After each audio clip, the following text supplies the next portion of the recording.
You fought well yesterday. Your style is unorthodox.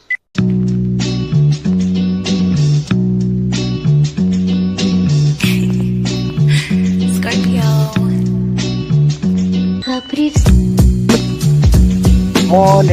Good morning, Yankees universe, and welcome back to another episode of the Yankees Morning Brew on this Tuesday, June 3rd. And we got some co-hosts with us today. I got my guy Ace Avenue, and I got my guy Jason 161. Fellas, how we doing? Pretty good, man. Happy to be here with you guys. This is a pretty damn handsome panel right here, man. That's what I'm saying. Some good-looking guys. Some good-looking guys. I'm surrounded by blue steel on both sides. That's kind of tough to. That's tough. You're gonna have to grow. You got to grow the beard out to match us next time, man. Yeah, come on, Jay. Jay, you didn't get the requirements for the meeting today, bro. You're supposed to have your full beard ready to go. I'm still waiting for puberty, guys. I'm sorry, man. I want to shout out the chat before we continue. Shout out to this beautiful chat right there. My guy Jacob Petruzzi is in the building. Jacob, how you doing? Big time Jerry is in the building. Jerry, how you doing, my guy? Salute, salute, salute. Of course, we got our good friend Jonathan. Our friend Tina is in the building. Tina, how you doing? My guy Caleb Vasquez, Nathaniel Crenshaw, and of course, the one and only Delulu Yankee fan is in the building. Fellas, the Yankees went to LA and we got our ass spanked on Saturday, 18-2. We blew the first game.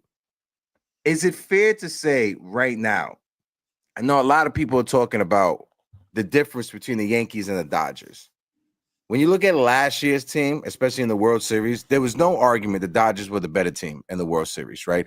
But this weekend, if it wasn't for Friday, if Max Fried would have showed up, I don't think it's that much of a difference between the Yankees and the Dodgers. Me personally, I may be sipping on the Yankee Kool-Aid, but I want to know your guys' thoughts. Folks in the chat, let us know. Ace, I'll kick it over to you and then throw it over to our handsome friend Jason.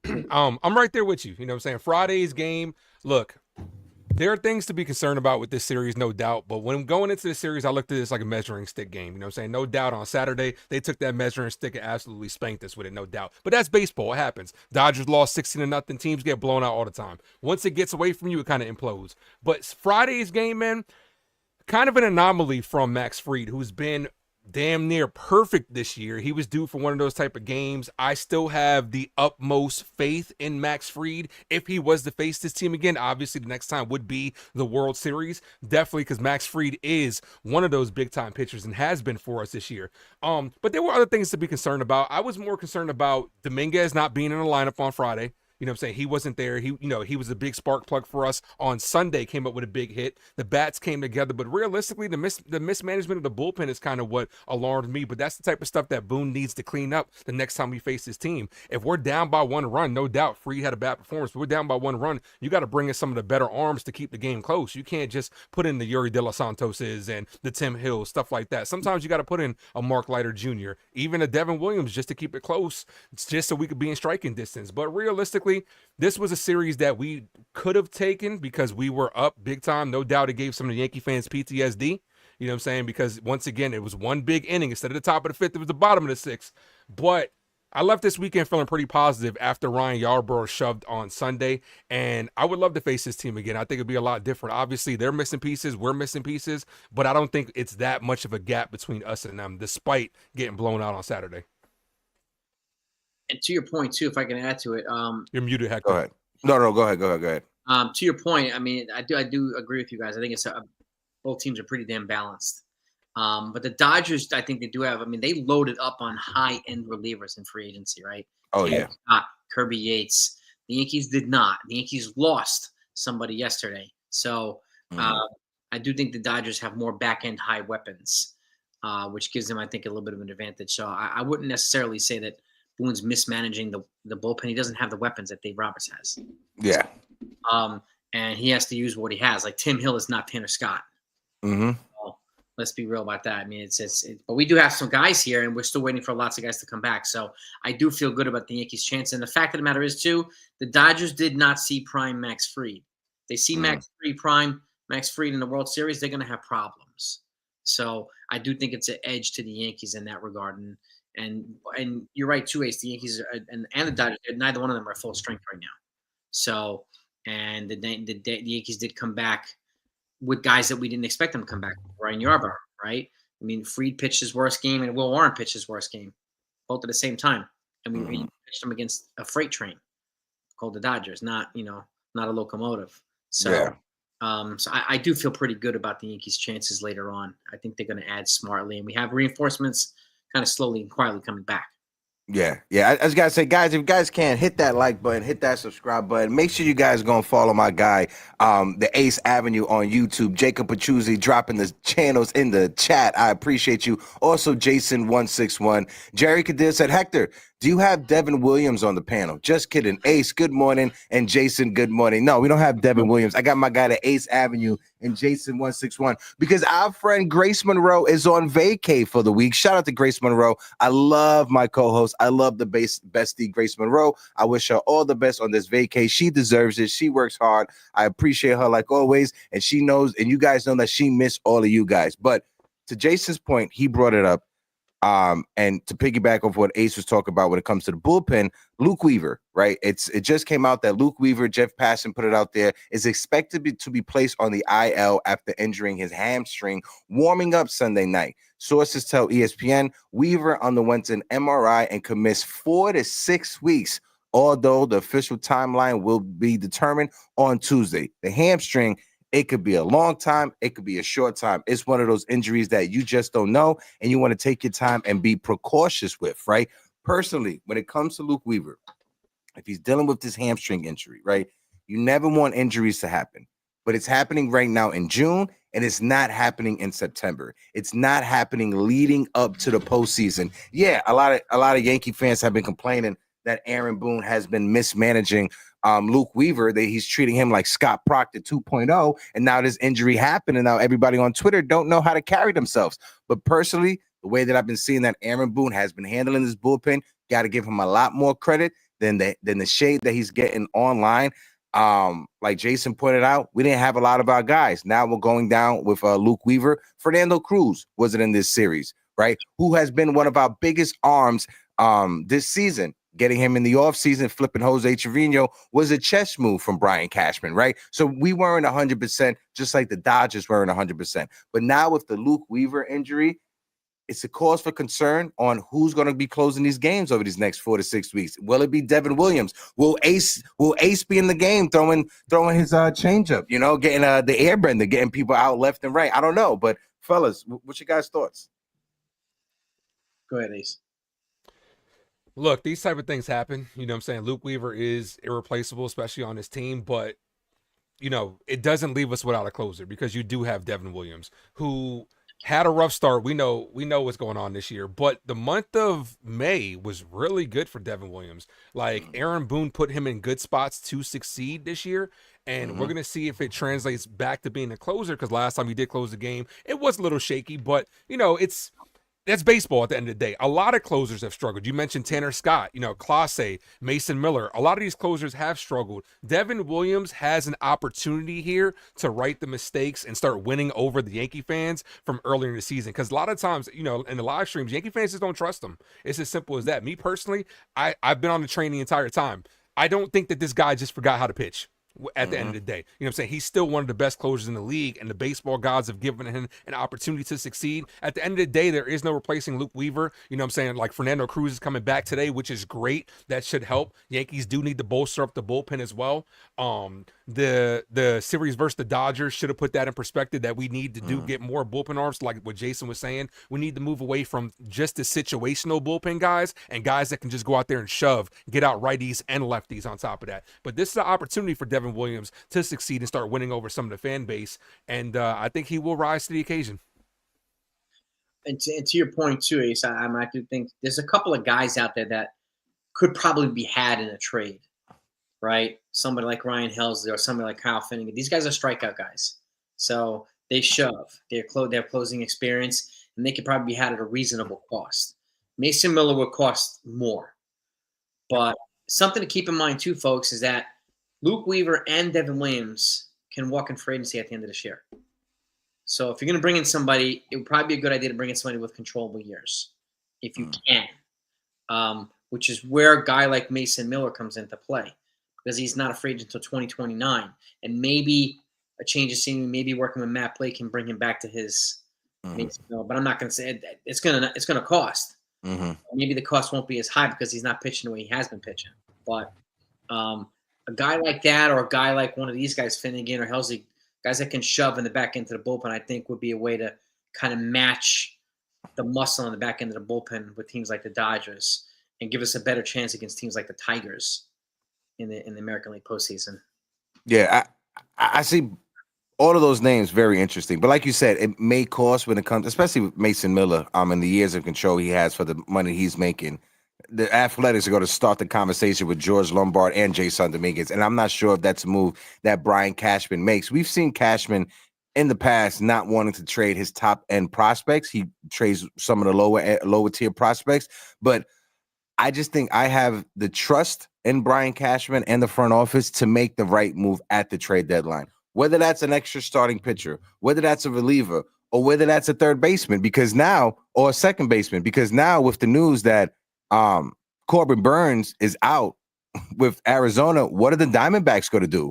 What are they going to do with Eugenio Suarez, who's a third baseman who got some pop and got a nice glove? Maybe that's someone Brian Cashman could call up and try to trade for, right? They got also that starting pitcher. I forgot his name is skipping me, but he's having a slow start to the season. So maybe Brian Cashman and the Diamondbacks with the Yankees, maybe that's a great trade scenario. You could get a third baseman in Suarez, and you can get that starting pitcher in Zach Gallen or Gallen. Yeah, I always get his last name wrong. Sorry about that, but yeah.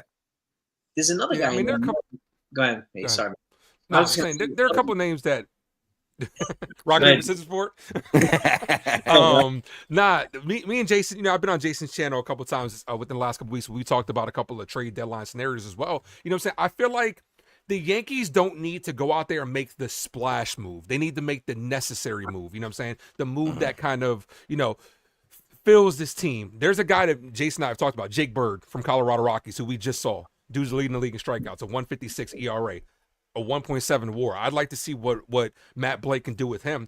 I'm starting to get on the Ahmed Rosario type train too. You know what I'm saying? Like, as far as go after him, because he's a guy that just performs everywhere he goes, and he's super cheap. You know what I'm saying? A well-rounded guy that can hit at the bottom of the order, hitting almost 270, can fill the lineup out a little more, especially when Jazz comes back. If you're going to move Jazz to second or third, he also has that versatility. I think the Yankees, like I said, I don't think we're too far off, especially with some of the guys coming back, the Luis Hills that we haven't mentioned. You know what I'm saying? We're really good as far as starting pitching right now. As far as could we flip one of these starters for a potential third baseman like Suarez?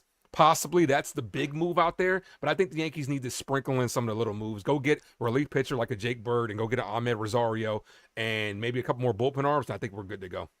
Yeah. And to your point too, like Suarez too is another guy. If Corbin Burns goes down, I like Merrill Kelly too because he's better in the postseason than Zach Gallen is. But if Corbin Burns goes down for a period of time, does that present an opportunity for the Yankees to say, look, we want Suarez. Would you guys be interested in taking Marcus Stroman off our hands? We'll give you Roderick Arias too. We'll give you Oswald Peraza along with it. Package some prospects with Marcus Stroman because if he shows, the Yankees have to give him an opportunity to show he can be healthy, right? Yeah. Batting practice, they have to give him the opportunity. Otherwise, teams are not going to want to deal with him. So, if they do that, does that present another opening for the Yankees? Even if they eat a little bit of the money, say we'll eat a little bit of money, but we'll give you a third baseman who can play right now and a third baseman developmental prospect in return in exchange for Suarez.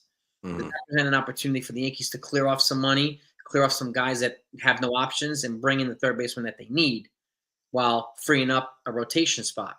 Yeah. They happen to bring in someone else or bring in somebody like Cam Schlittler, who was just promoted this morning or this afternoon to AAA. So does that present an opportunity to you guys? I'd love to know what you guys think about that. It's going to be interesting, especially when it comes to Sickler. This is the last name that Ace and I was having a hard time pronouncing behind the scene. But when it comes to Cam, how about that? When it comes to Cam, it's going to be interesting to see what the Yankees do with him because we've seen Brian Cashman, when he has some starting pitching prospects that can show you something at the major league level, he tends to keep them. Look at Clark Schmidt, right? Look at Will Warren.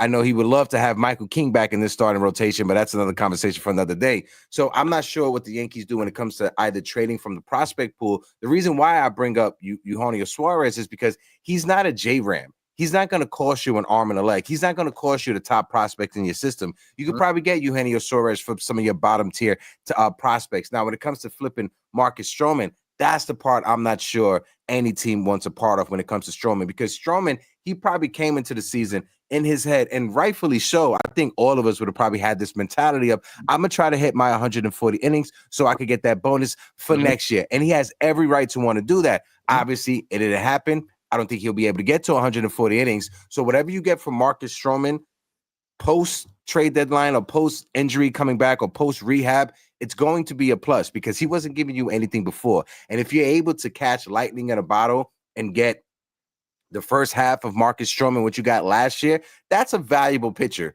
That's a pitcher that could give you some valuable innings, but you just don't know what version of Marcus Stroman you're going to get. Are you going to get the second half of the season, Marcus Stroman, where he was shot, or are you going to get the first half of the season? Look at what Ryan Yarbrough is doing with the junk that he's throwing up there. So it's going to be interesting to see how the Yankees operate the starting rotation and the bullpen leading up to the trade deadline. Yarbrough reminds me of Jamie Moyer, the most unsexy pitcher, but that dude won 260 games throwing like Yarbrough. So he's reliable. Yarbrough's been great this year. Yeah. As far as with Stroman though, it's like the fact that Stroman can't hit that vesting option actually makes him a little more valuable from a financial standpoint, because then his number's off the books next year. You don't have to worry about that, especially if the Yankees eat $2 to $3 million. You know what I'm saying? At the most $4 million. Like, he's a team that some of these organizations, like the A's, have to spend money. You know what I'm saying? Like, throw him over there. You know what I'm saying? Maybe bring back something. As far as like a Suarez, like, I think it would probably take like a Clark Schmidt type pitcher to be able to bring him back in. You got to give up something to get something of his caliber, even though he's not up there like that. But I'm not too sold on Suarez because, like, I don't think his bat will play that well in Yankee Stadium because pull hitter, you know what I'm saying? That's the deepest parts of our ballpark. If he was more of a spread it out type guy, I would say, yeah, I'd be with that. But I could see a lot of those home runs everywhere else kind of dying in left center field. But yeah, that would be the biggest move that the Yankees could possibly make. And obviously it's going to be a drop down defensively because he's not great defensively, but you got to settle somewhere. We need more pop from the third base spot. We don't have Jazz could potentially move to third base. That could solve that issue, but we need some more pop out of the third base. Oh, give me one second. Jerry in the chat. Jerry said last Wednesday I had a scare. I lost my vision in my left eye. It was a couple of minutes, but it came back. I have gone for testing. Jerry, just know thoughts and prayers. We with you. We with you, Unc. Just know that. We love you over here. We always thinking about you big time, Jerry. Just know that. You have my phone number if you could reach out to me if you need anything, Jerry. Again, thoughts and prayers for our friend big time Jerry Cadell. Go ahead, Jason. To your points too. I mean, Yankees are in a spot right now where Jazz having that positional maneuverability is an appeal for him because it gives him an opportunity to look at second and third, right? If the options aren't good at third, can we bring in a second baseman? And like a Brandon Lau from Tampa Bay. Ha-Seong Kim, they signed, he hasn't even played yet. Ha-Seong Kim, I don't even people remember they signed Kim. So it makes a guy like Brandon Lau maybe maneuverable. If Jazz moves to third, they can bring in Lau. So he's not a righty, but he's still an effective hitter, and he's not reliant on the pull as much as Suarez is. So there are more options as a second base, but it really is it's up to the Yankees to decide what's the better option, who's going to complement Jazz better from either side of the field. So I think that's going to be one of the decisions that Cash, and he might even bring in somebody I'm not even thinking about, like he does all the time. So that's like the chess. This is an interesting one right here. Shout out to the 2 a.m. crew in the building. Make sure you guys go and follow them on all social media platforms. Shout out to my guy, Que, who says the Yankees should call the – wait, no, not that one. He says Cashman overvalues prospects and should look to move some of his prospects to bring back a Sandy Alcantara to match with Max Fried. I'm going to leave that up there. I'm going to let you guys give your take on it as well. When it comes to Sandy, when he's healthy, he's one of the best pitchers in baseball. Right now, he's underperforming when it comes to his ability. He has an ERA that's right at 8, a little bit over 8. When it comes to Sandy and the New York Yankees, the reason why I know Brian Cashman would not make that move is where the Yankees sit right now in that luxury tax. So they're in the second apron, the third apron, whatever it is. But that luxury tax penalty, the Steve Cohen penalty for the Yankees, any money that they bring in would count 110% on the payroll. That would it would count when it comes to luxury tax. So if you bring in a guy like Sandy Alcantara, who's making 18 million right now, that 18 million, if you would have hit it with that 110% penalty, that 18 million will be 38 or 39 million. The same thing when you look at Nolan Arenado. If the Yankees were to go out there and bring in Nolan Arenado, his 21 million turns into 43 and 44 million. And with the production from Nolan Arenado hitting below 240, hitting around 230 with less pop than he ever had in his career, his glove is on point. I don't think that glove justifies paying 44 million for Nolan Arenado. I don't think Sandy Alcantara's ERA over 8, you paid 38, 39 million for that. I don't think that justifies that personally. And to your point, the prospects you got to give up. Yeah. And to your point too, this is why I think of trading for a reliever with controllable years is a better idea because he's on the cheap. Like you can bring in somebody like David Robertson, but the problem with that is not only his price, but he's going to need a ramp-up period. Yeah. Right. And the time that we need Luke Weaver to recover, we need a guy that can fill in that spot right now. And David Robertson will not do that, unfortunately. So I like David Robinson, but we need somebody now to fill in that gap. And a trade for a reliever control years does that right now. And I love Sandy. I love the idea of Sandy Alcantara. I don't want anybody to think that I would not want Sandy on this team. I definitely would, especially with Matt Blake. I think Matt Blake in that pitching factory can turn Sandy Alcantara around. It's just knowing Brian Cashman, knowing how he operates. I don't think a pitcher with an ERA over 8 justifies paying them 36 or 38 million when you factor in that the penalty that's going to be attached to his 18 million. Could you imagine if they were Alex Bregman for 40? It would have been $85 million a year for Alex Bregman. Come on. 85 goddamn million. Yeah, that's crazy. Like, as far as Sandy, though, I don't think it's going to happen, realistically. And this is why we kind of need Luis Hill to come back and be the rookie of the year, Luis Hill, because then we won't need it. We'll have 3 good starters in a 7-game series. Great. Clark Schmidt, who's been good this year, he's a solid 3, but a great number 4. You know what I'm saying? Yarbrough has been very valuable on top of that as well. So the Yankees do have options. Will Warren also, you know what I'm saying, got shelled a little bit, against the Dodgers, but, I'm interested to see how he bounces back his next start. But I'm all for bolstering up the bullpen right now. Felix Bautista's name that's out there that could be getting traded soon. Very cheap. Very cheap.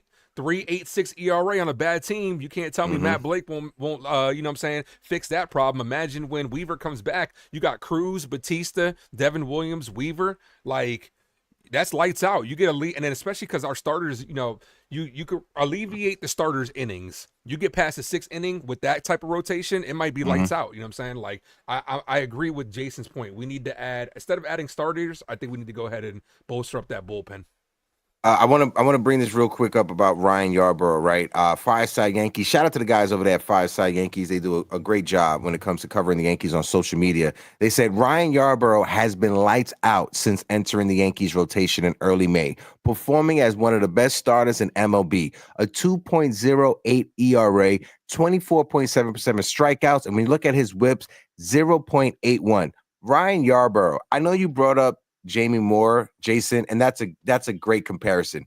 Jamie Moyer never put up these type of numbers. Jamie Moyer was a pitcher whose ERA was always bordering around the 4. When you look at what Ryan Yarbrough is doing, it's reminding me when the Yankees starting rotation got a shot of life or an injection of life in 2005 when Aaron Smalls just seemed to just pop out of nowhere and just fit in the rotation and go 10-0. That's what Ryan Yarbrough feels like to me. And then you pair him on top of Carlos Rodon and Max Fried. Even though Max Fried gave up 6 runs on Friday, his ERA is still under 2 at 1.97. That's how dominant he has been this season. So when you look at the big 3 lefties from the Yankees, let's take a step back and look at that starting rotation. You got Fried, you got Rodon, you got Yarbrough, right? Those are the top 3. And then you throw in Clark Schmidt as your 4, Will Warren as your 5, with Luis Hill possibly coming back. Yes, I would like the Yankees to get another starter, but it would be a back-end starter, a 4 or 5 starter, just to give Ryan Yarbrough a rest. You can skip a start for Yarbrough, skip a start for Fried, and skip a start of Rodon, because all 3 of those pitchers, one, Yarbrough is being stretched out, but Fried and Rodon have been dealing with injuries these past few years, and you don't want to burn them out before we get to the postseason. Amen. Yeah, I'm right there with you. When it comes to Ryan Yarbrough, I've said this, right, this year, and it just goes to show you, like, hats off to Hal and kudos to Cashman to be able to find these guys, right?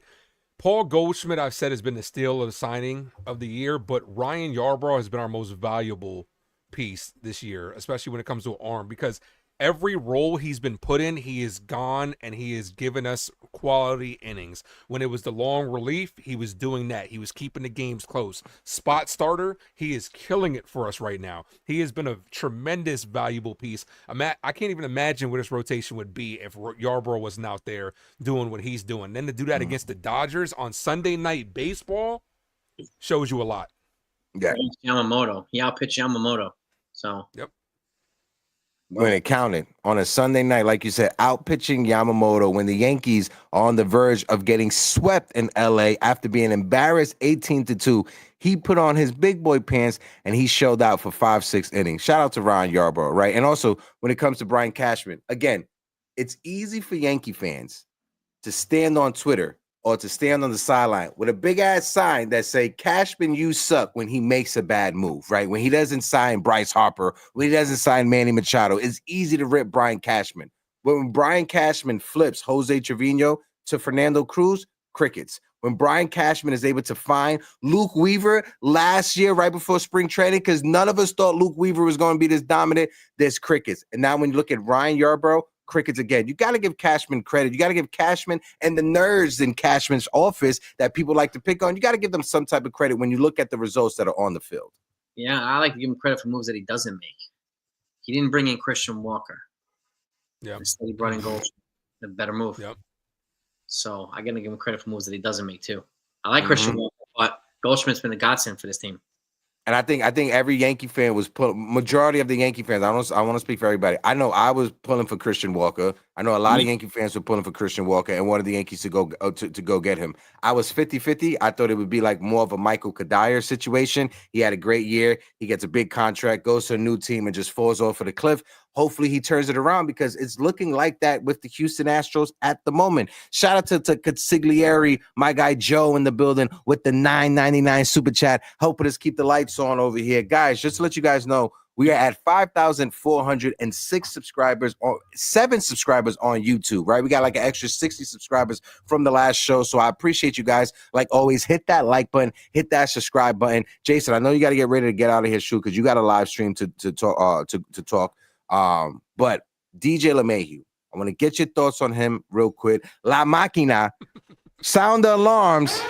Sound the alarms. DJ LeMahieu is hitting over 500 over his last 3 games. It's over. The MVP has returned to save the Yankees season. Jason, let's get your thoughts on DJ LeMahieu.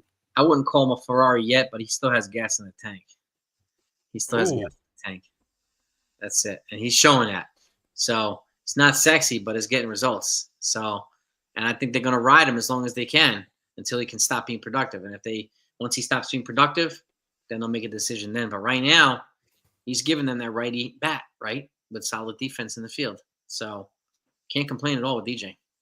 Anna Marie says, I won't give Cashman any flowers, but I will give him one pedal. One pedal. Go ahead, Ace.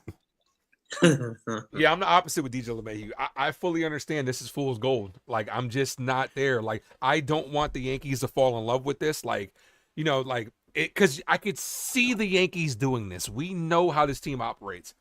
We're going to move Jazz to third. Second base market, you know, might be a little easier to navigate. BS. We know what they want to do. Ultimately, they want DJ LeMahieu to pan out. That's what they want to do. You know what I'm saying? And I think in the long term, like in the short term, great. DJ LeMahieu's having a couple of great games, but long term, you need to go out there and be aggressive. You know what I'm saying? You need to go out there and bring in somebody, and because LeMahieu, he's up there in age, man. We know Father Time catches up to us all. You can't outrun that. It's only a matter of time. You got to use him sporadically as well. Maybe that's why he's succeeding as well, because he's not getting everyday at bats. Maybe he turns around the second he gets everyday at bats. That's why you got to be proactive. Go out there and get an Ahmed Rosario. Stick him at second base. You know what I'm saying? Move Jazz's flexibility. We'll talk about later as well. Gives you an advantage, but it's just one of those things. I just know it's not going to last, but I'm going to enjoy it while it does. Found money. Yeah, listen, when it comes to DJ LeMahieu, like you said, the Yankees are going to force DJ LeMahieu on the Yankees. It's like one of the famous all-time classic movies in American pop culture history. It's like Mean Girls, all right? The Yankees are trying to make fetch happen when it comes to DJ LeMahieu, sticking him at second base, putting him out there in the lineup. It's Gretchen trying to make fetch happen, right? That's what Cashman and Aaron Boone is doing. But if you could get results like you got on Sunday, him getting 4 hits in the game, how can you say no to it? If DJ LeMahieu is going to go out there and turn back Father Time and turn back the clock and just find some lightning in a bottle, you're going to have to write it, right? And again, like you said, Ace, they're doing this to move Jazz Chisholm to third, the whole Jazz Chisholm thing to have DJ LeMahieu play second base, which, okay, if you get something from DJ, copy. Personally, I would keep Jazz at second because he may not be hitting, but Oswald Peraza is giving you gold glove defense at third base. Like I said, he may not be hitting, but that defense, he's giving you top-notch defense, filling in for Cabrera. Agreed. Before I leave, too, I'm just going to say you're paying his contract regardless, right? $15 million a year. So if he's not producing, you sit him in favor of somebody who does, right? If he's producing, you keep him there. So one way or another, they're going to pay his contract. So you might as well just get better production no matter who's out on the field. So that's what we're doing with DJ. So they can't avoid paying his guy. He's not going to retire early. So no. He's not going to walk away from that money. So I think that's the way I would do it until he stops being productive and just replace him with somebody who is. Copy. Yeah. Jason, my brother, appreciate you like always. I threw out the bat signal and Jason showed up and he popped up. Jason, let them know when you be going live because I know you're going to go live right after this, but you going live today after the Yankee game? I will go live after the Yankee game as well, yeah. So come and join me. Right now I'm going to talk about Luke Weaver's injury and potential options to replace him and what we can do. So once you guys are done, you guys can join me as well. So I'd love to have you on. So Jason, cool. Appreciate you, brother, like always. Love you, my man. Love you too, guys. I'll talk to you later, man. All right, later. I was that guy, Jason 161. Desiree Conrad is in the building. Desiree, how you doing? It's been a minute. I hope all is well. Salute, 3 capital S's. Desiree Conrad has entered the chat. Again, I hope all is well. Desiree, haven't seen you in a minute. I hope the Yankee season has been treating you nice, and I hope these injuries are making you frown like some of us Yankee fans who are frowning. But no, DJ LeMahieu. Like I said, jokingly, if you're able to get anything out of DJ LeMahieu, you do it. We know he's on this team. He's on this roster because of his contract. He is a veteran. He hasn't been horrible at second base. So if you're going to use DJ LeMahieu, you just use him as a bench piece and move him in and out of the lineup sporadically when you can and see what happens at the trade deadline. I think right now the trade deadline is like a month away. This gives Brian Cashman the next 2 to 4 weeks to evaluate your team. One, you got Luke Weaver possibly going to be out for the next 4 to 6 weeks. So this gives you a chance to evaluate your team over the next 3 to 4 weeks. So when you get to that trade deadline, if you have to make a move, you make a move. Yeah, I'm right there with you.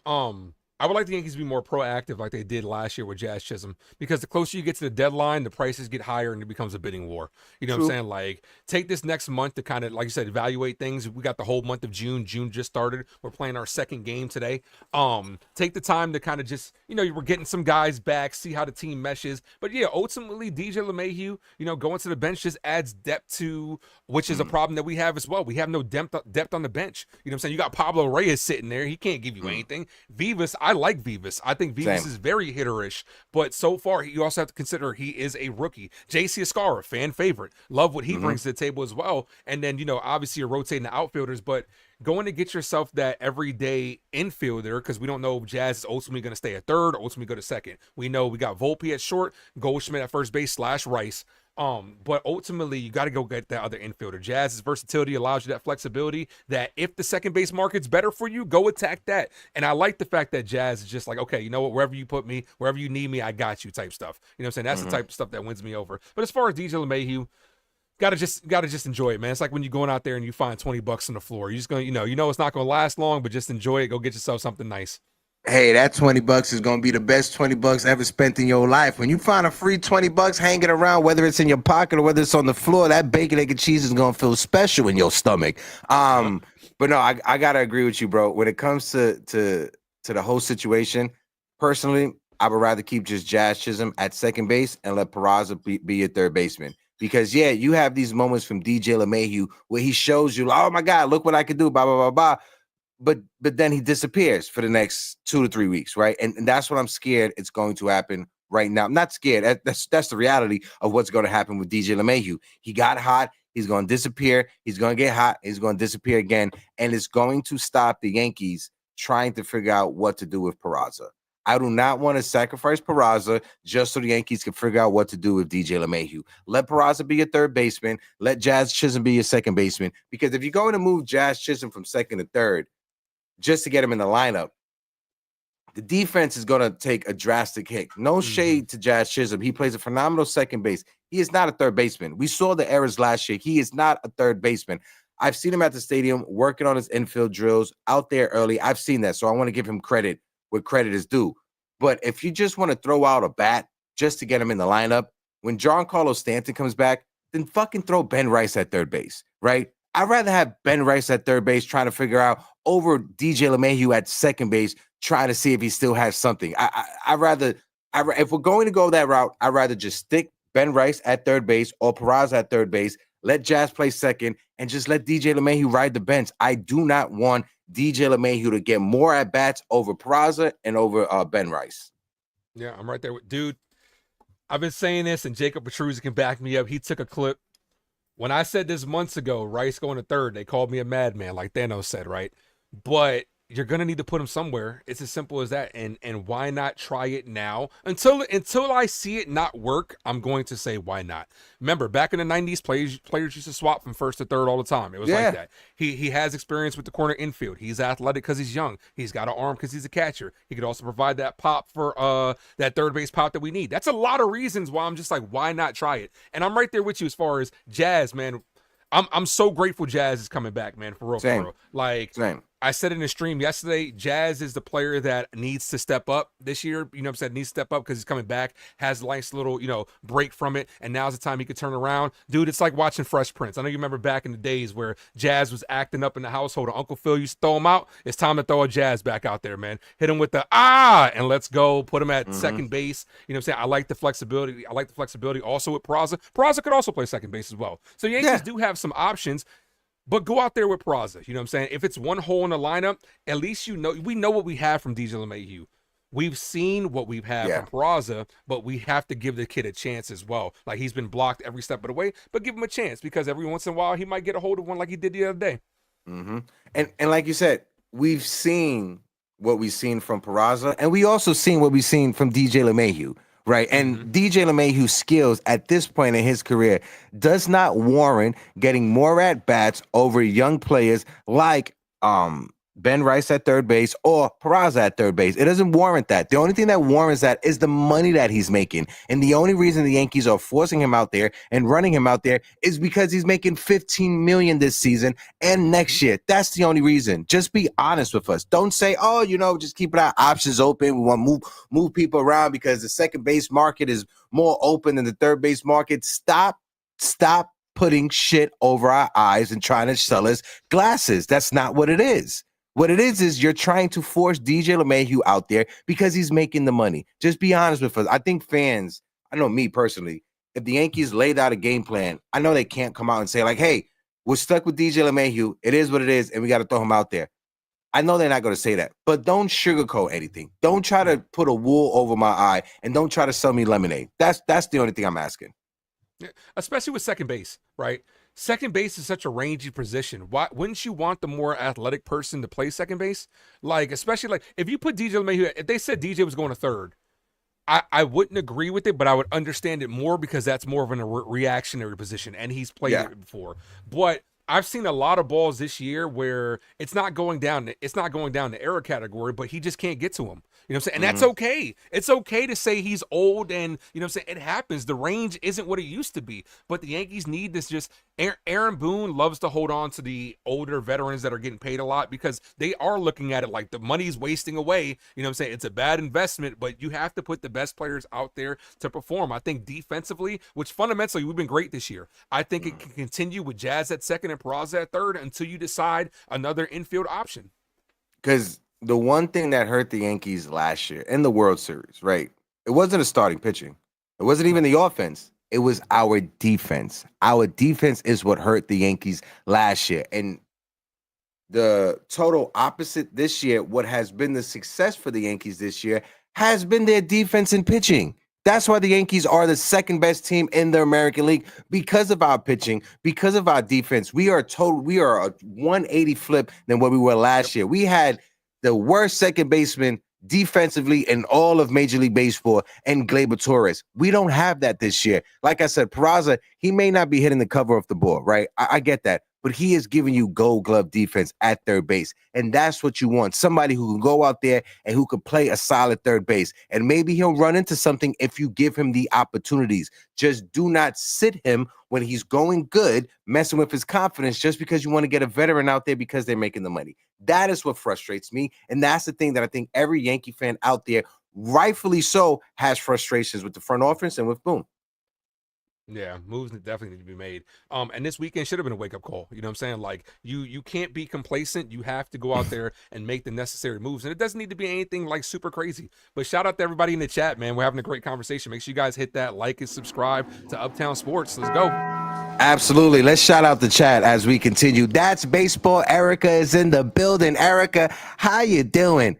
He has 5 errors. He has less than some people out there, but it's still better than what we had at third base before. That's all I'm going to say. Shout out to Erica in the building. Pretty Lou is in the building as well. My guy JT says, I agree with you guys, but how much of it is coming from Boone and the front office when it comes to putting DJ LeMahieu out there? I think it's more front office than it is Aaron Boone. Personally, I know Boone likes his veterans, but I think it's more of the front office than anything else. But switching gears, because we got to talk about another Yankee youngster. I know we touched on Jazz Chisholm. Matter of fact, let's stick on Jazz. I'll kick it over to you. What's your thoughts with Jazz coming out and coming back? I know you're excited about his return. Speak on that, Ace.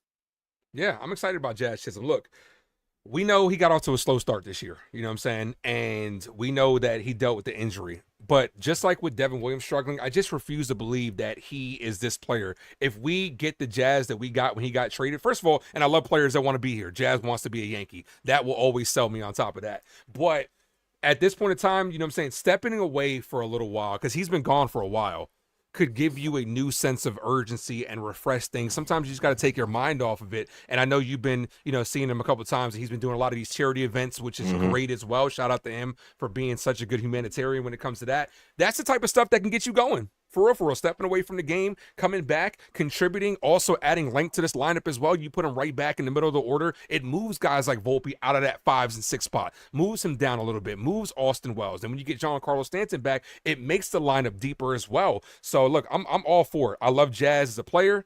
Don't know him personally as a person, but like I said, as a player, love him. Jazz is one of the best human beings that are out there. Shout out to Jazz Chisholm. And I think this is what every Yankee fan, we could agree that this is why we love Jazz Chisholm. I want to play this real quick. Let me get the audio going. And do you expect to be at third full time when you get back up there? I mean, that's what I've heard so far. He gave me the choice, but he told me that he wanted me at third base. He really wanted me at third base. So, like I said, I'm a team guy. I'm here to win a ring. I'm not here to fight over positions and all that. We got some of the best players in the world on our team. We definitely got the best player in the world on our team. So I'm definitely not the one to be out here fighting for positions, So for me, I'm just here trying to help us win and try to help us win a World Series.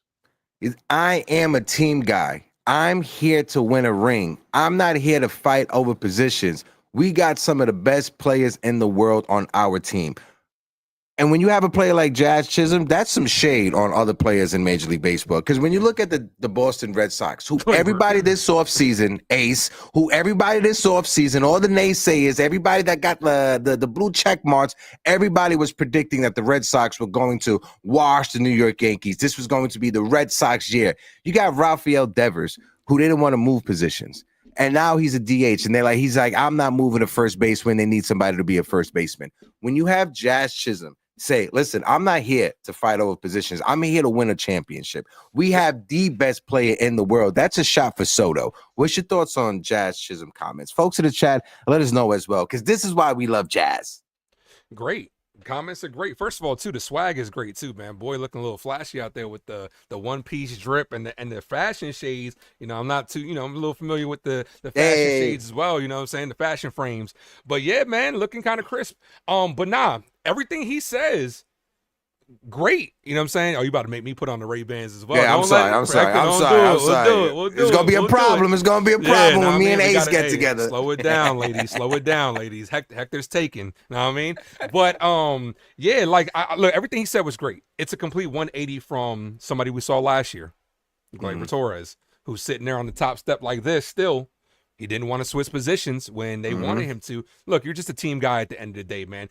Doing whatever the team needs to win. I'm sure if Aaron Boone said, Jazz, we need you in the outfield, he'll go back in the outfield. Whatever the team needs, that's exactly what you need. And then he had to go out there and, show a little love to the greatest player on the planet, number 99, Aaron Judge. Of course, you got to recognize real, and you got to show love to the cap.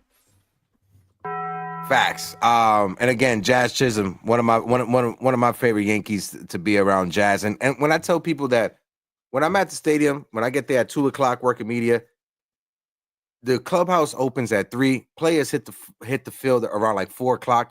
Jazz Chisholm is on the field at 3:30, 3:45. Jazz Chisholm is always the first Yankee that is on the field, no matter what. He is always there. And what's crazy is that during the Subway Series, he was out there early. And as soon as he saw Juan Soto talking to like the Yankees strength and conditioning coach or something like that, he went right back inside. And that's the energy that they had the entire weekend. It's got to be some petty betties out there. But switching gears, Giancarlo Stanton. Giancarlo Stanton should be coming back. He should be starting a rehab assignment pretty soon. He's taking swings and BP for the Yankees. But Roseanne on Twitter, they put this out there. This is something that I wanted to share and have the conversation around. She says, Giancarlo Stanton knows exactly what being a Yankee means. Despite the hate he endured from this fan base for a long time, he's consistently shown up in the playoffs, carries the pinstripes with dignity and pride as they should be, and understands that winning a championship or winning championships is the number one priority. The day he heads into Cooperstown with a Yankee hat on, I might just share a tear. I love that man. Ace, I say all of that to ask you, what is your thoughts when it comes to Giancarlo Stanton? Because Giancarlo, I brought it up on the last show. He's going, by the time his contract is done with the Yankees and he retires, he's going to play more years with the Yankees than he did with the Marlins. What is Giancarlo Stanton's legacy, and how can Giancarlo Stanton help this team in 2025? Yeah, Hall of Famer, definitely. MVP. Hopefully at the end of this year, World Series champion. You know what I'm saying? Because we need him. We know when it comes to October, it's nothing but a G thing. He's going to be out there doing his thing. I miss Giancarlo Stanton. Let me tell you this. Last year, right, middle of the season when Stanton's expanding the strike zone, I'm like, this mother. But when it matters most, we know he's going to show up. Dude, look at the last, couple of things we've heard from Giancarlo Stanton when they try to give out those participation rings. You know what I'm saying? Like Giancarlo Stanton said, I better not see any of you wearing this around. That's heart. That's Yankee pride right there. He knows that the pinstripes are heavy, but God made that man strong to be able to carry this team, especially during the postseason. He has been consistently one of our best postseason players. And and I'm right there with the report, the day he goes in with a Yankee hat is going to be well deserved. I love everybody on this Yankee team, but there's one person that deserves a ring on this team the most, and it is Giancarlo Stanton. Giancarlo Stanton for his career, because I saw Erica put it in the chat. Stanton isn't going to the Hall of Fame though. When you look at Giancarlo, he has 429 career home runs. He gets to 500 home runs, 3,000 hits. That's an automatic entry into the Hall of Fame. And he's close to getting 500 home runs. He ain't gonna get 3,000 hits, but he'll definitely get 500 home runs. And when you look at the numbers that he has put up, Giancarlo Stanton in Miami was putting up crazy numbers, but I think here with the Yankees, it looks a little bit different because the production doesn't match the contract, right? And I think that's what some Yankee fans are always going to be having in the back of their mind, the contract for Giancarlo Stanton. Everything you said about the postseason, Ace, I agree with you 100%. He shows up every time we're in the postseason. There has not been one bad postseason run from Giancarlo Stanton, like there has been for Aaron Judge, like there has been for DJ LeMahieu, or some of the Yankees that are still left on the team from 2017 and 2018, right? So Giancarlo Stanton, like you said, I miss him being in that lineup. That big bopper in that lineup, I do miss having that right-handed power bat in Giancarlo Stanton. But seeing what Ben Rice has been doing in his substitution and his time at the big leagues, it makes you not miss Giancarlo Stanton that much when Arroyo Ben is doing what he's doing. Oh, you going on the LI train? LI's about to come in here and give us an earful. Look, I Listen, you say LI name 3 times, he gonna pop up like Candyman, bro. All right, Beetlejuice, man. I say it all the time, dude. Let me tell you this, and this is why we need to have the conversation at least about potentially moving Ben Rice to a different position. You know what I'm saying? He was a catcher, learned first base on the fly. Why not? Because when Giancarlo Stanton comes back, we know he's clogging up that DH spot. Now, Ben Rice, there is still a spot on this team. This is why you also got to give kudos to Boone for putting these players in, because Trent, rotating the outfield, Dominguez played well, Grisham playing well. Having to give these guys consistent at-bats is tough. But he's going to have to navigate that again with Ben Rice. Rice can go to first. Rice can play some DH. Rice can catch as well. You know what I'm saying? Like, third base is a position that can be learned. He's taking some reps out there sooner rather than later if you're going to do it, because it's a bat that needs in the lineup. Dude, Ben Rice is top 5 in hard hit percentage. Top 5 in hard hit percentage. You got to have that bat out there every single day. I'm not on the boat of, we don't need Giancarlo Stanton because we have Ben Rice, because I've seen Giancarlo Stanton do it on the biggest stages. We have yet to see that from Ben Rice. That's not a knock on him saying that he can't, but until I see it, I've seen what I've seen from Giancarlo Stanton. Bubble wrap that man into the playoffs, and he's going to step up.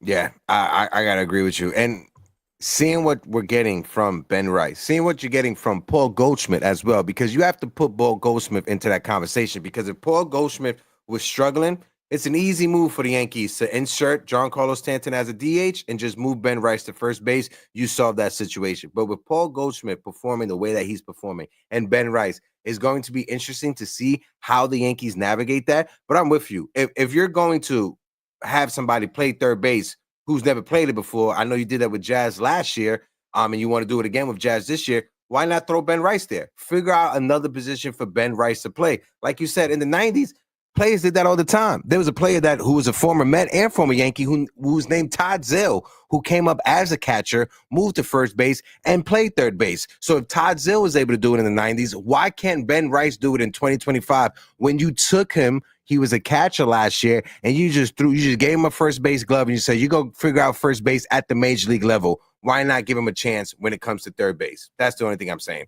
Mikey P in the chat says, love it, but champagne problems are still problems. Hopefully it works itself out with a position change or whatever. I think he's adding on to the conversation. Go ahead, bro. Yeah, baseball has to do that too. Baseball tends to figure itself out at the end of the day. You know what I'm saying? Delulu, shout out to my guy Delulu.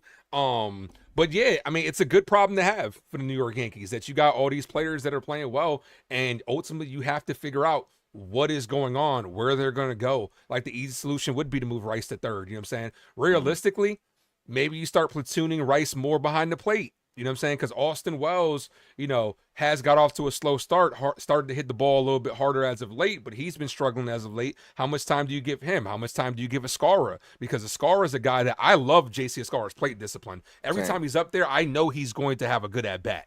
You know what I'm saying? Like, it's rare when I'm like, okay, it might not have the production, but it's rare that he's going to go up there and have a bad at-bat. I want to see more of him as well. That's also a guy that they throw out there on first. But it's a good problem to have, all because of Paul Goldschmidt. Paul Goldschmidt has been a very valuable signing. If Goldschmidt struggled, it'd be easier to just say, you know what? We're going to platoon Rice and Goldschmidt. We're just going to put Rice out there every day. Goldschmidt's not making that much. $12 million on the bench for 1 year isn't that bad. You know what I'm saying? Still a good guy. But the fact that Goldie's going off makes it a hard decision for Aaron Boone. But, it's a good decision to have.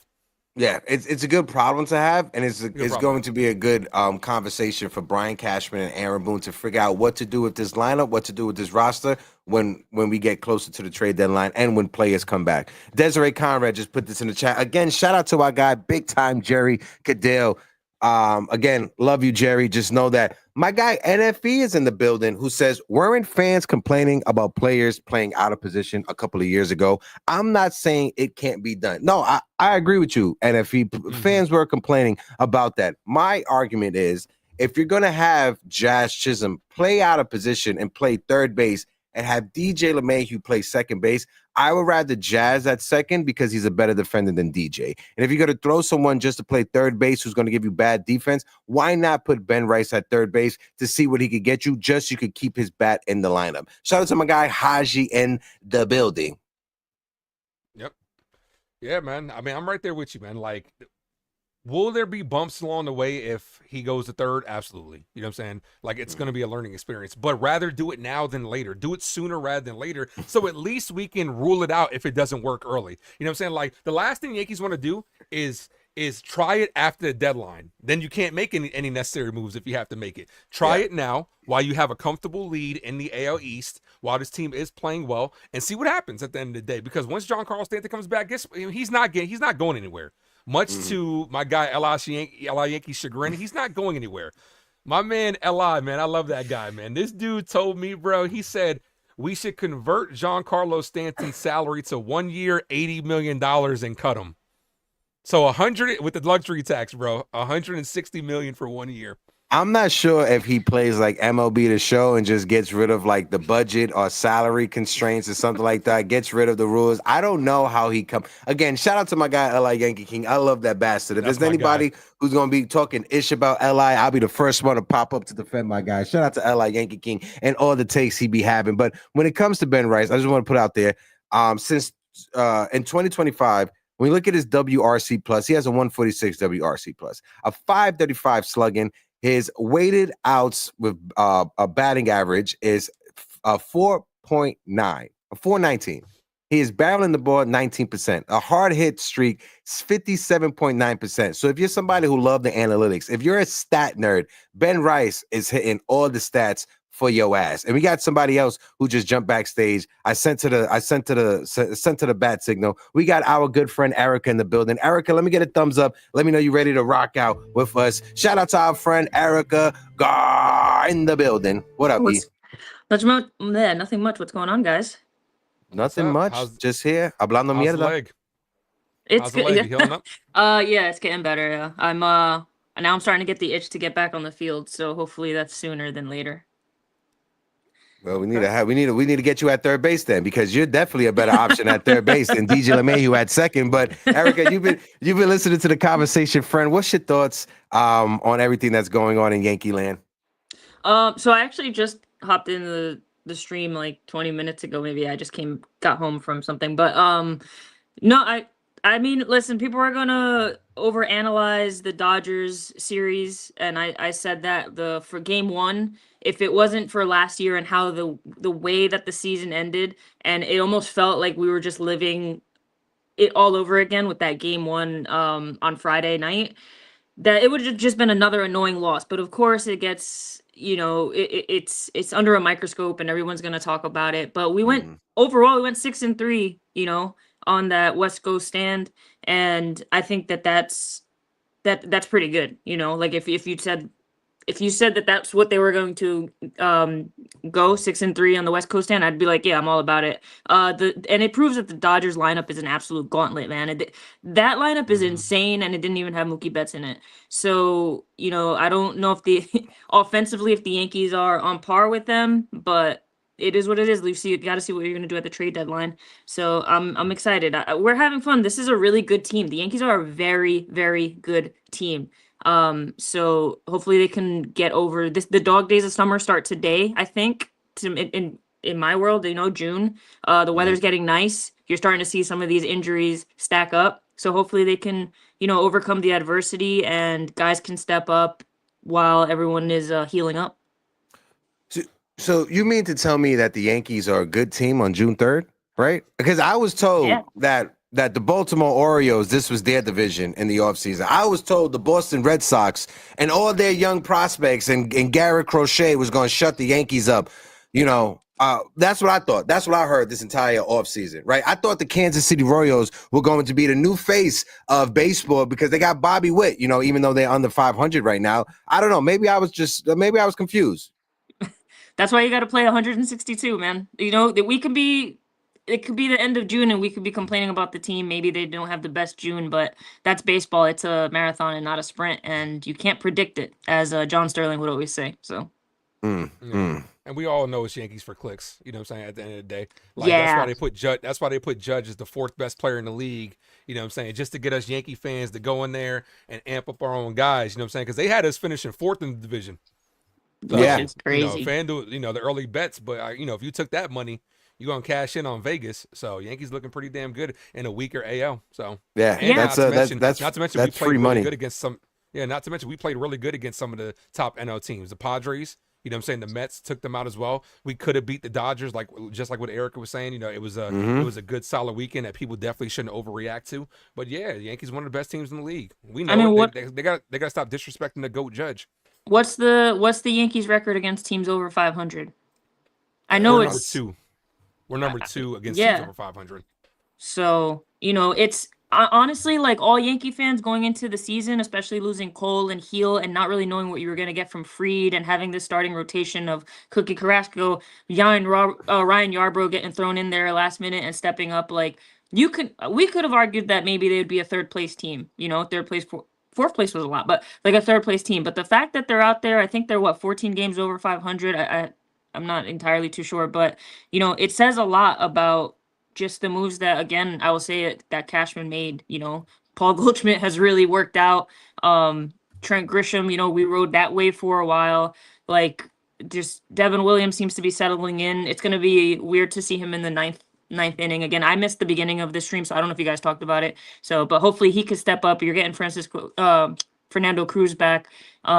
Just all those little acquisitions have made this team so much better and are a result to the record that they have right now. Yeah, you brought up Devin Williams, and that's something that we touched on earlier. We could circle back to it. Like you said, Devin Williams, when you look at his stats over his last 8-9 outings, the only runs he's given up was that 3-run home run against the Angels. He has a 6.23 ERA right now. And going back to May 12th against the Mariners, the only time he's given a run was on May 27th against the Angels, and that's in his last 9 to 10 outings. You could expand that, and over his last 20 outings, he's given up runs and twice. In 2 of his last 20 outings, that's the only time he's given up a run, and both of them has been like I think a 3-run or a 2-run home run. It's been a home run he's given up. Besides that, Devin Williams has been money. He's that changeup. He's getting it over. People are swinging at that changeup. That fastball, he's starting to locate it and starting to get strikes out of it. It's going to be weird, like Erica said, to see him in the 9th inning, because when he's in the 7th and 8th inning, he's money. But for some reason, when he's in the 9th inning wearing a Yankees jersey, he can't figure it out. But hopefully he can, because for years he was one of the best closers in all of Major League Baseball. So I have some faith in Devin Williams, more faith than most Yankee fans. Yeah, it's definitely all mental. It's all mental, and honestly, like this Luke Weaver situation does suck, and I'm sure you guys have made this point already. But the fact that we got Loizaga back and we're getting Cruz back, it really kind of puts a Band-Aid over that at the moment.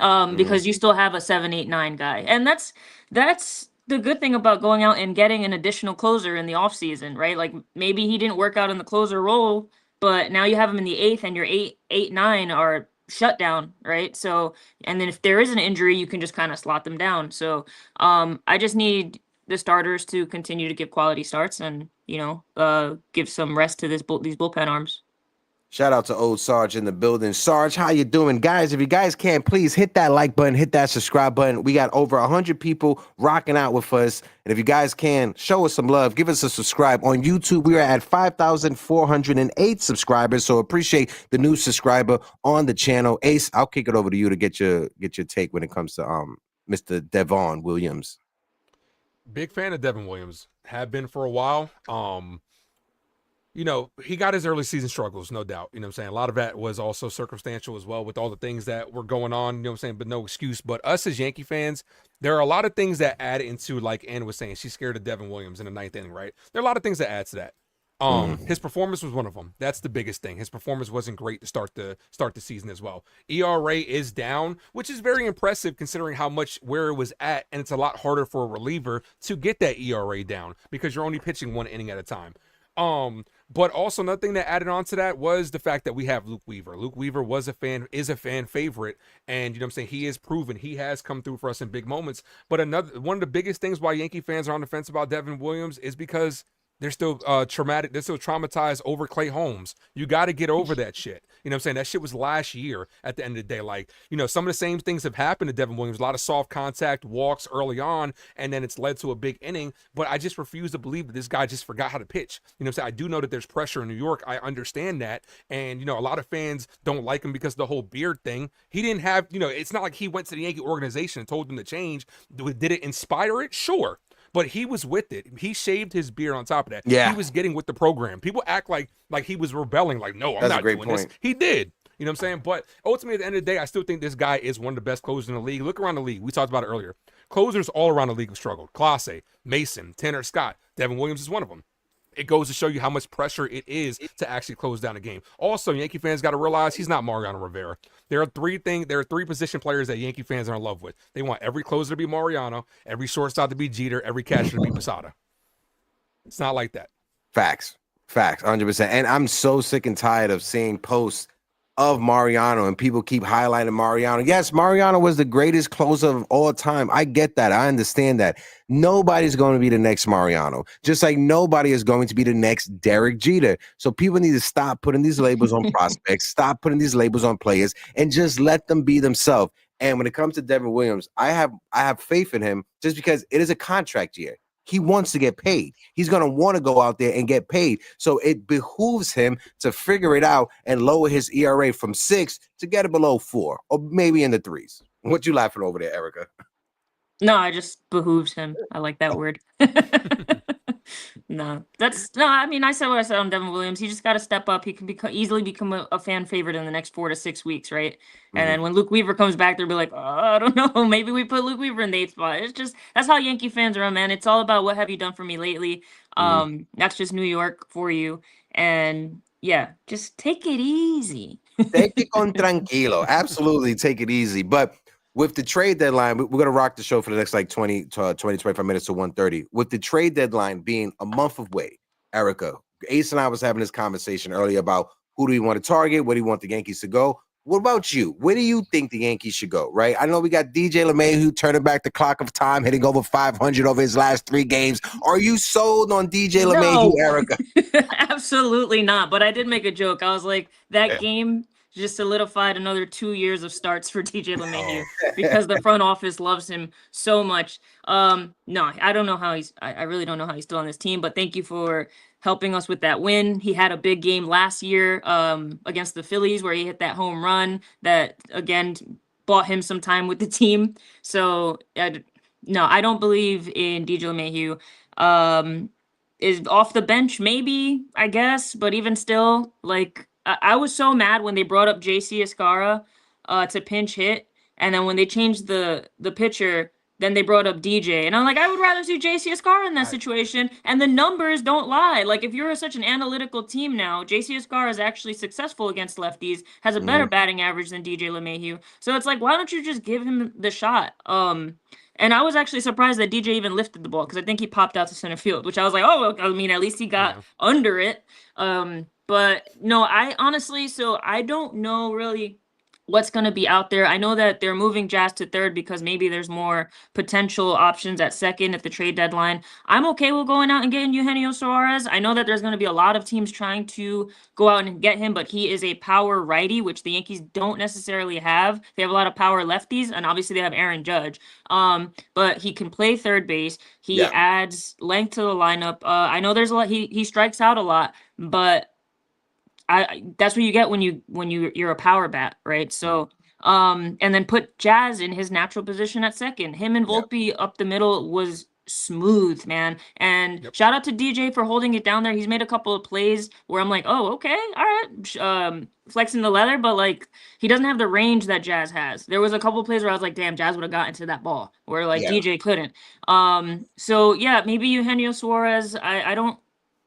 That's the only name that's going through my mind right now. Yeah. So, and he's having a solid, I think his May was pretty solid. So, the potential is there. And when you put a guy like him in this lineup, I think that he'll be successful. Some people will say that he's Joey Gallo 2.0, but I don't know. I don't think that'll be the case. Nah. When it comes to Eugenio Suarez, one of the reasons why I brought him up is because defensively, he's not going to be just a black hole. He's not going to be just an error spot, an automatic error at third base. He is going to play you solid defense.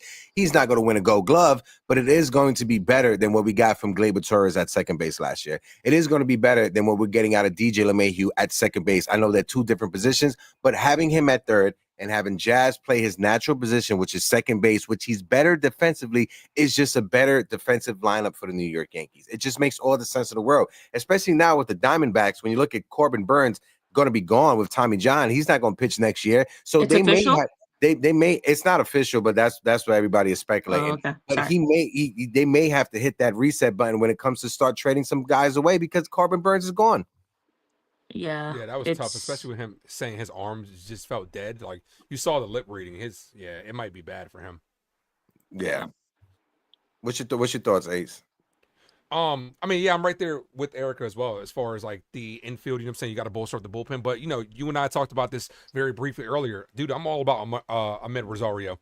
Like I would love to get myself on Ahmed Rosario this year. 303 batting average. You know what I'm saying?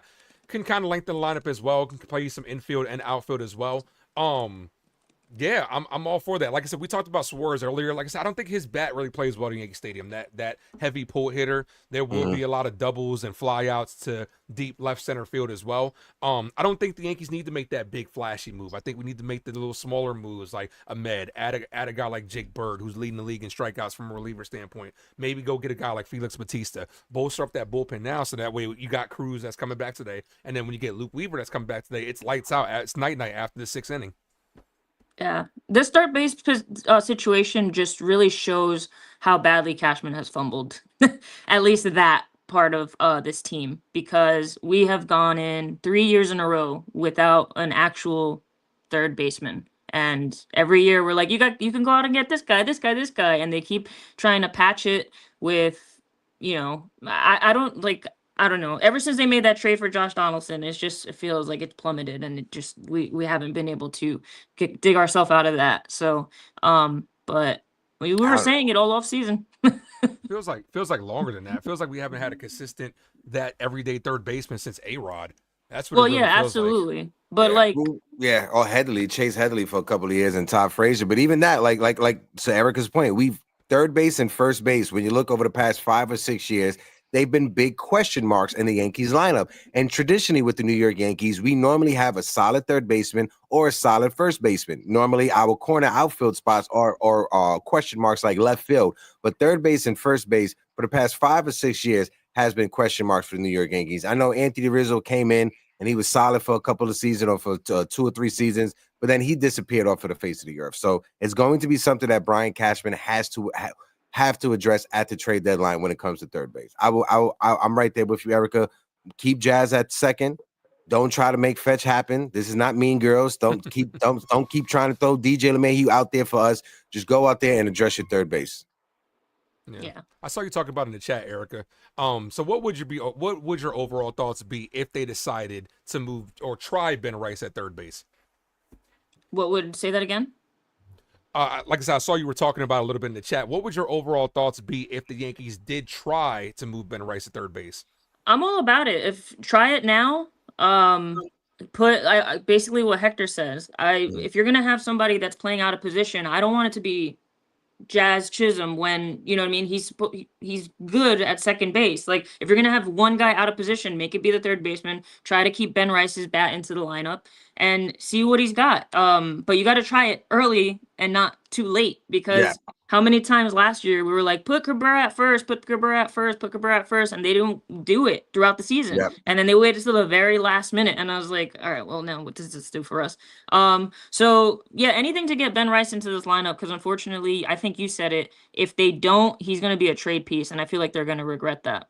Yeah, and to your point, Erica, just to piggyback, if you're going to have Jazz Chisholm play out of position, you have to keep it in your mind that you have one guy out of position at third base. he's gonna be suspect. He's gonna be a question mark at third base.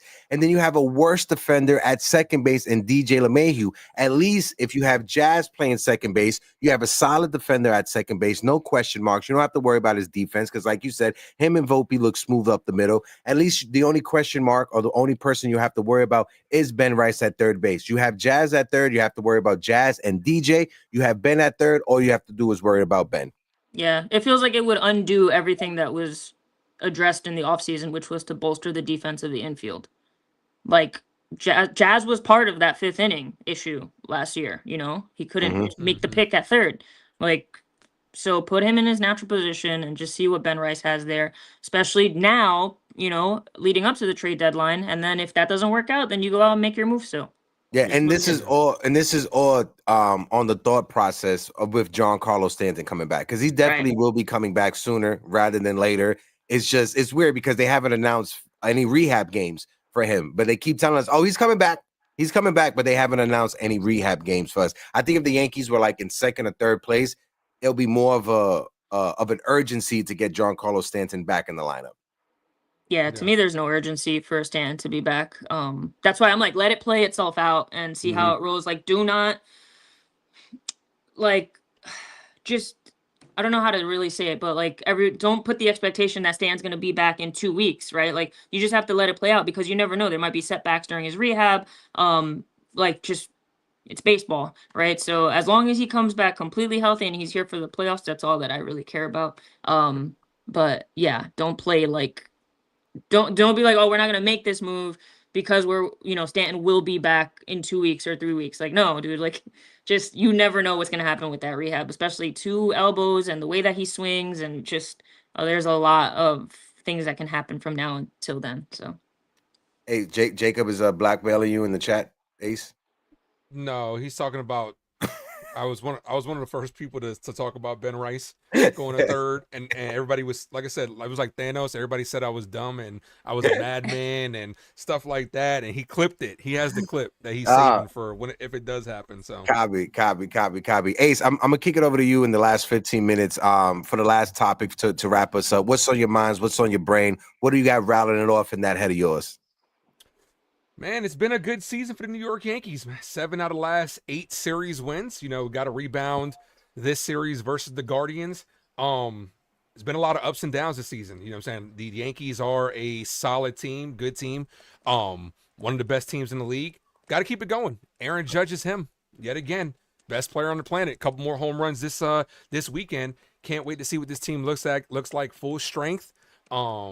Yankee fans, stop trying to jump off the ledge on everything. The Devin Williams, the Anthony Volpe stuff.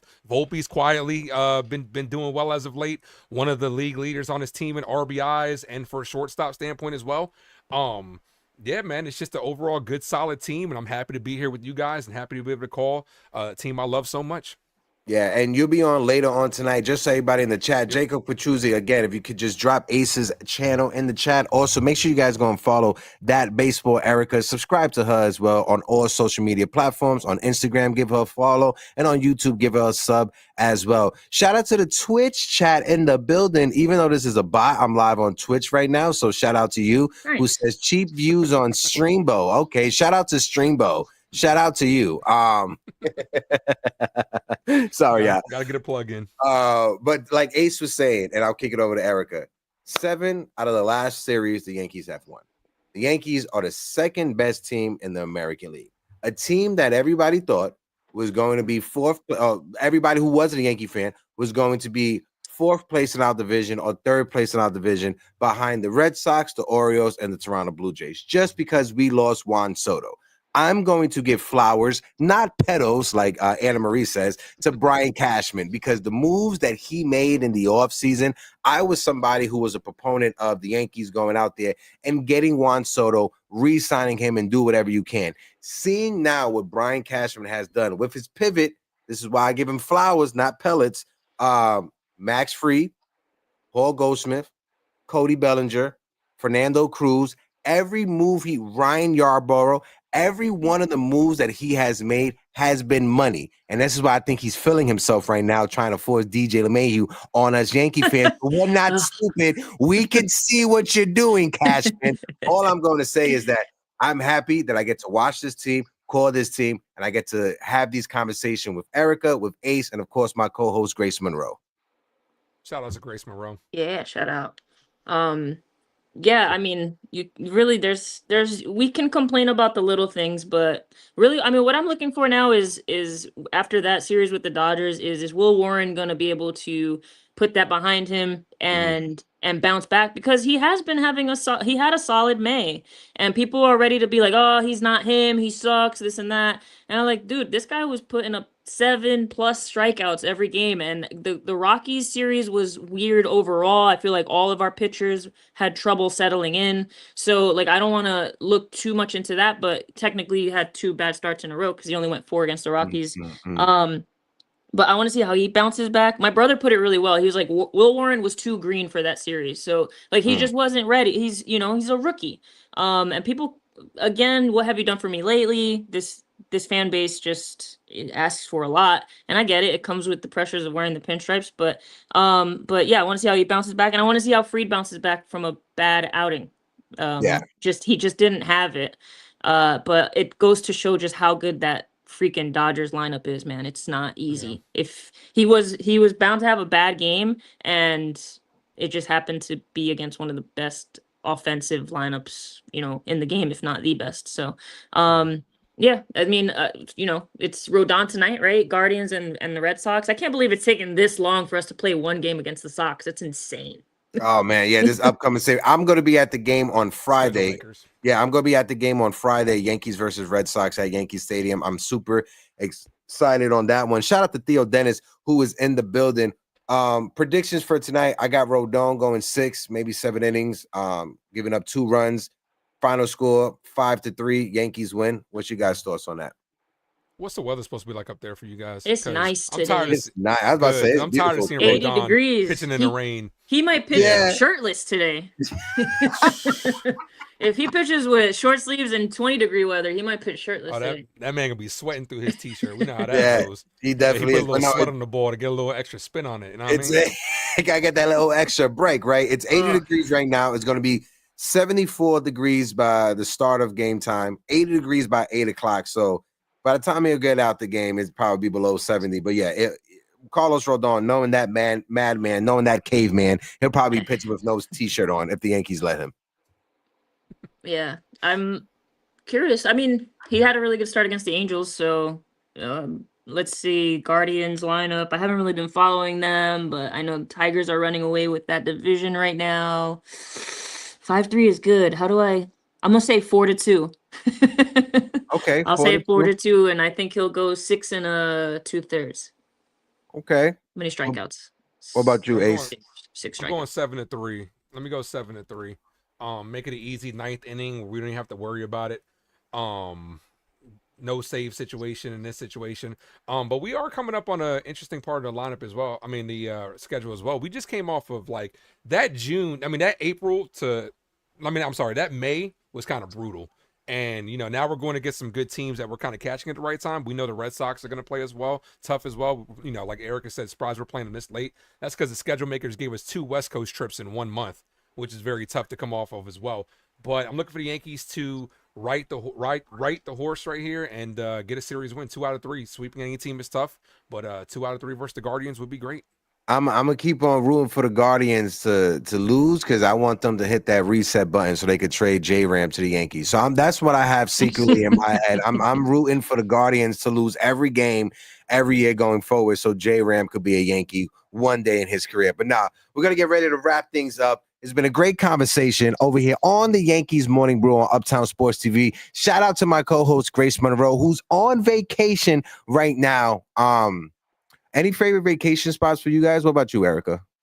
Favorite vacation? I mean, I've been to Cancun a crap ton, so I guess I'll say Cancun. But I'm going to Puerto Rico in August. I can't wait. Haven't been to the motherland in a while, so that answer might change soon. Hey. What about you, Ace? DR, man. I went when I was 18. Taka, taka, ta, ta, taka, taka, ta. Lived it up over there. Let me tell you this. I experienced that Caribbean water, and since then, the beaches over here in Virginia just don't cut it. And I got to make my way back over there. So let's go. I'll First be of all, in I didn't- Virginia Beach soon. I'll go in there in 2 weeks. I was about to Okay, say what brings you here? I've never been to Virginia Beach. It's fun. Come down here. Good tourist attraction area. Yeah, it's a good time.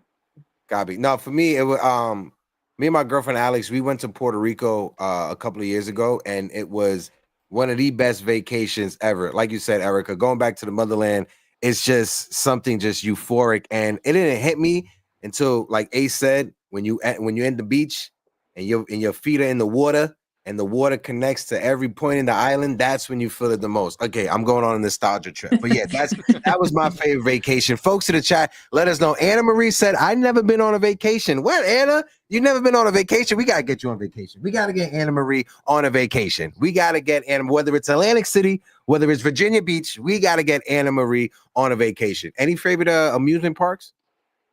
I love amusement parks. Is that what you asked? I love. Yeah, any favorite ones? Any favorites? Oh, Six Flags was goated for a while.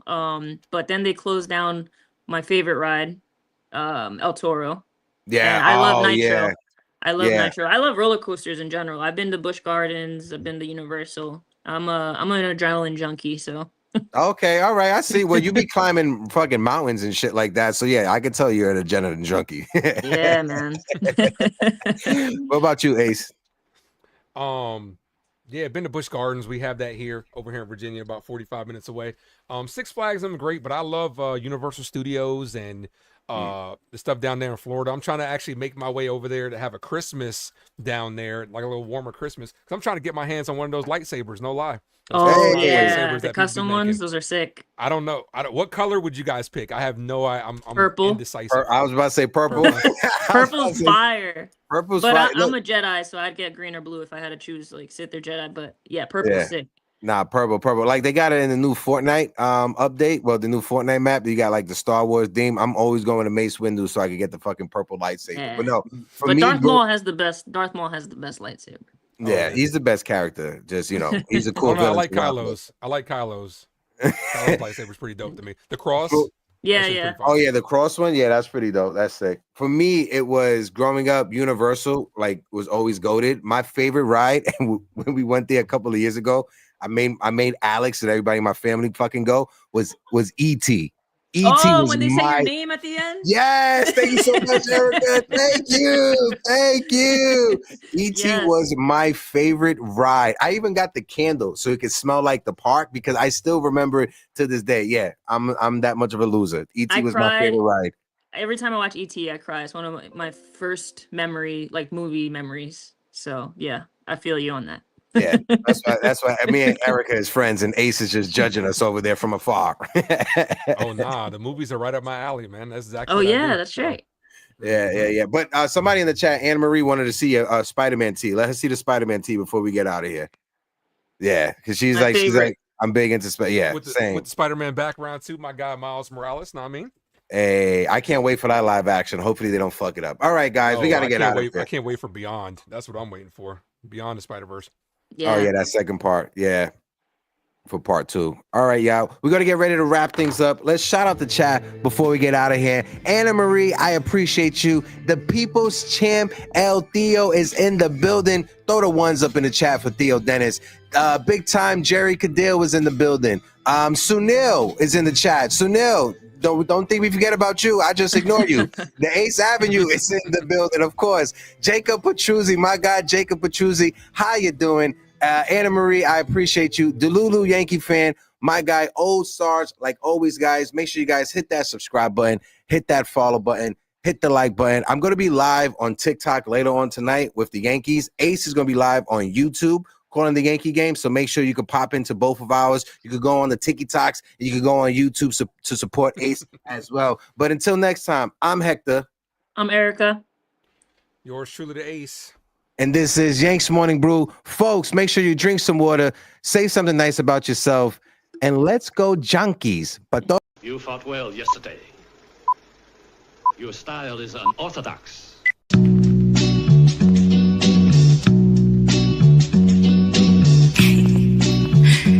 Scorpio.